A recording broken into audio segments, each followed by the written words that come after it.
V Sloveniji imamo kar veliko teh nekih podjetniških nagrad, ne, ampak v eni od nagrad je pogoj, da si najboljši na svetu v svoji branži.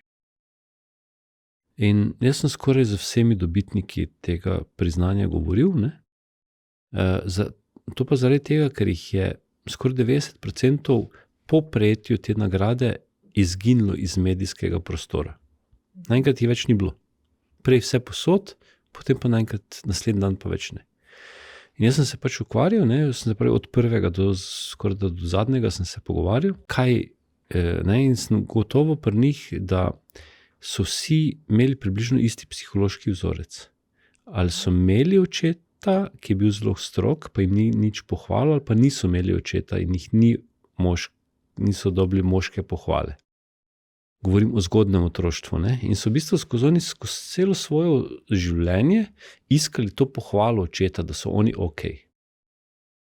No, in potem tisti, ki so šli v podjetništvo, so se pač dokazovali, da so res bili najboljši.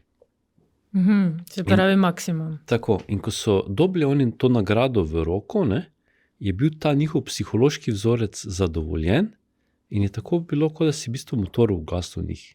Motor, ki jih je gnal k temu. Potem so oni s to nagrado, ko so stali na odru, ne, in naenkrat tako, da so se zbudili. Kdo sem jaz, kje sem jaz, kaj za to delam. In so prišli naslednji dan v podjetje, to so bila podjetja za 1000 ali pa več zaposlenimi, ne, in niso vedeli, kaj še ne sploh delajo. In so začela podjetja zaradi tega, ker več, mi bi rekli temu v uspešnem svetu, ker ni bilo več motivacije, so začele ugašati. No, in to je bil v bistvu eden od razlogov, zakaj sem jaz tudi ta dinamični model vodenja začel razvijati. Se pravi, narediti podjetje neodvisno od osebnosti zaposlenih oziroma lastnikov.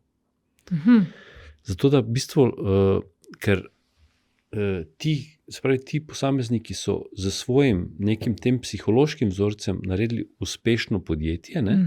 Uspešno pomeni to, da so bili na vseh nivojih na prvem mestu, od tega živelo 1000 družin, ne?